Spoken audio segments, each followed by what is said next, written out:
Bonsoir Romo. Nous sommes tous là pour la même raison. On doit faire un résumé vite fait, bien fait, de ce qu'on a vu aujourd'hui. Donc, du cours de cinématographie, donc littérature et cinéma. Et ensuite, nous allons voir, comment dire, histoire des idées politiques et religieuses. Ouais. Donc, si quelqu'un n'a pas compris ou n'a pas pu saisir une partie, vous faites signe et puis on va y aller. Attends, moi j'ai envie de savoir quelque chose. Est-ce que les vidéos qu'on va faire maintenant sont comme celles qu'on a fait l'an passé?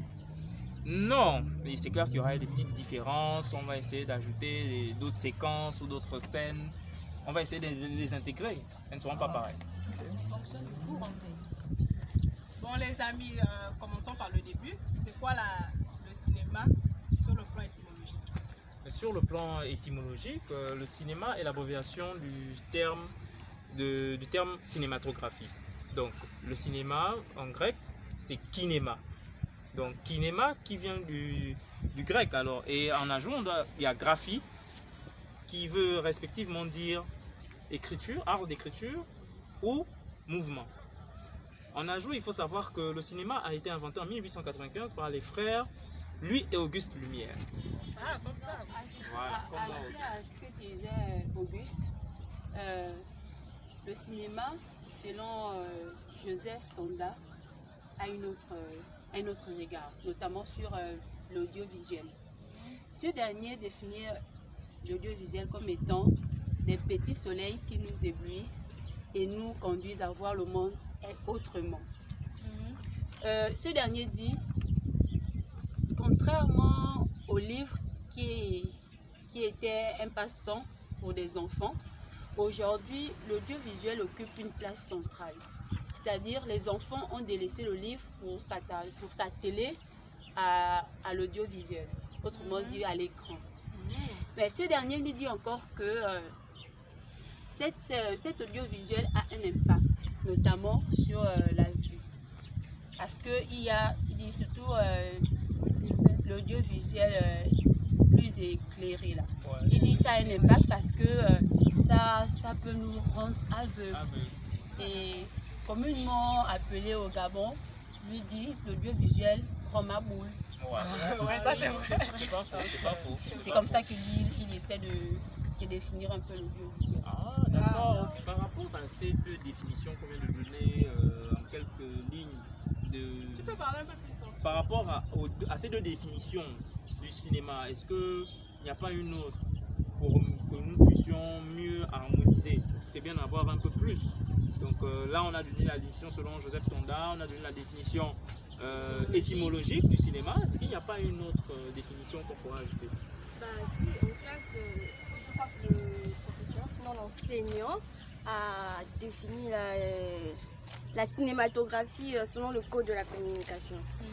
Selon le code de la communication, il définissait la cinématographie comme étant un ensemble de procédés artistiques, technologiques, mais aussi de processus économiques mis en œuvre par la création, la production, la diffusion, la conservation des films, mais également des œuvres audiovisuelles.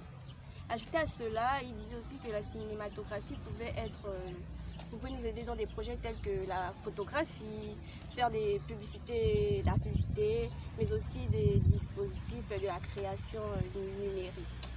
Bon, Ouais. Je crois que c'est cela que j'ai compris. Ouais, ça c'est bien vrai. Hormis les définitions que vous avez données sur le cinéma, est-ce qu'en soi, il n'a pas de spécialité?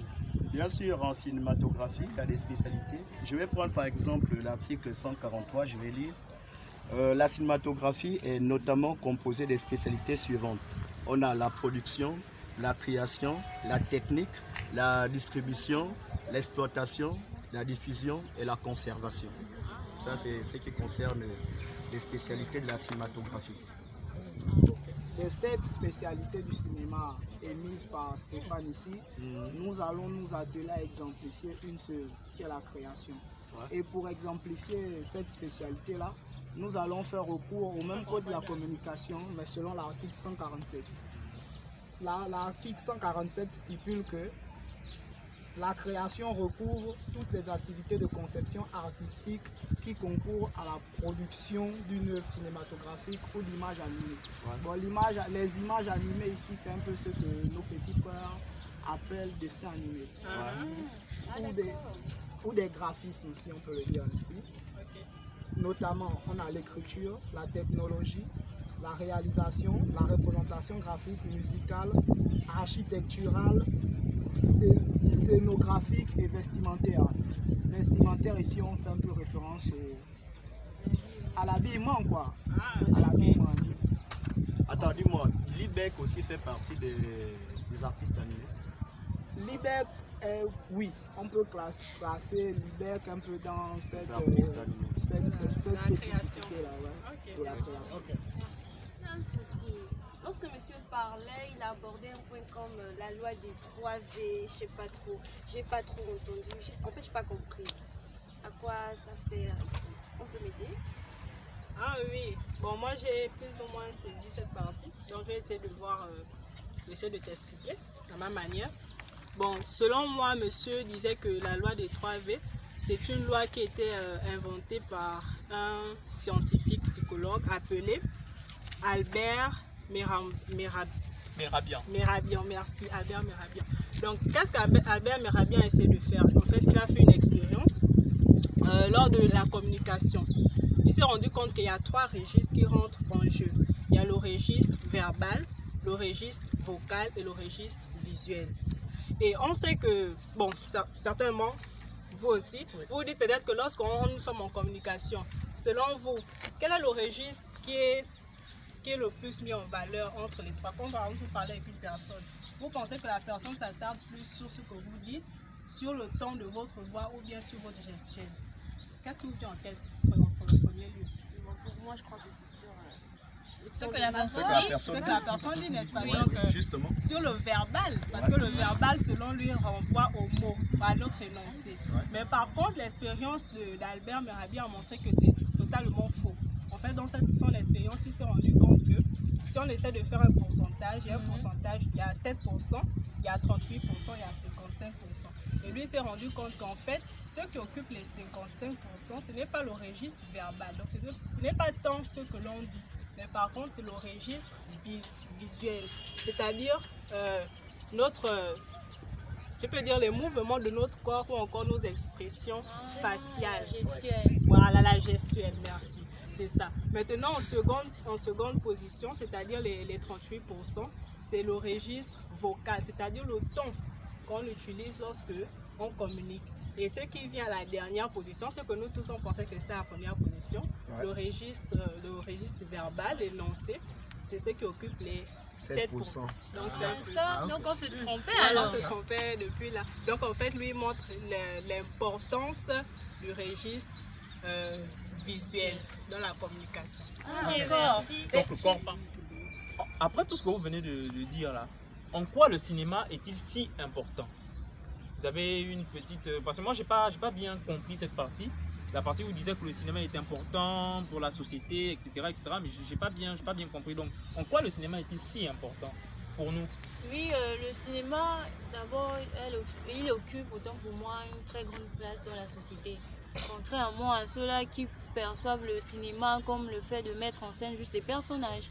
En classe, monsieur a dit par exemple, le cinéma est un outil de recherche, soit un outil d'enquête, dont il y a une finalité. Et cette finalité-là, on appelle ça le résultat. Et le résultat-là, c'est un rendu de ces recherches sous forme de film, sous forme de montage.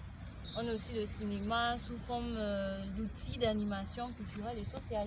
C'est-à-dire le fait de transmettre une culture, une valeur d'une société propre. C'est un peu ça.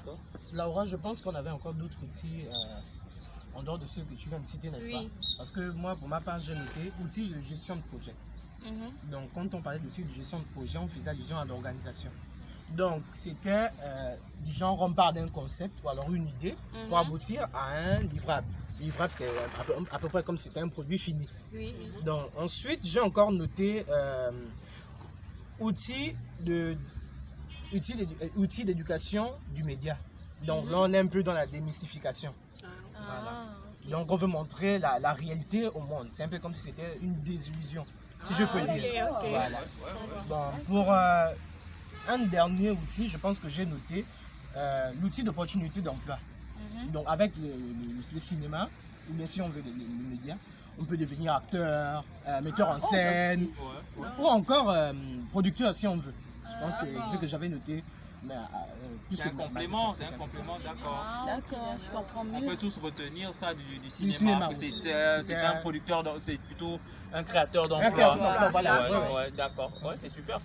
D'accord. Merci. Chers connaissables, je vous remercie pour ces échanges, pour cet éclairage. Je pense qu'on va se retrouver demain pour un autre cours. D'accord. Bon, en tout cas, rentrez bien. D'accord. Très enrichissant. Merci encore. Demain. Demain. Ok. Les gens d'Auvergne doivent aller aussi. Moi, je vais partir. Avec ça, si on ne valide pas le semestre, là, c'est que vraiment. Non, franchement, on va valider. Ce sont les cinéastes modernes après. C'est pour qui le fascicule? Ah non, là-bas,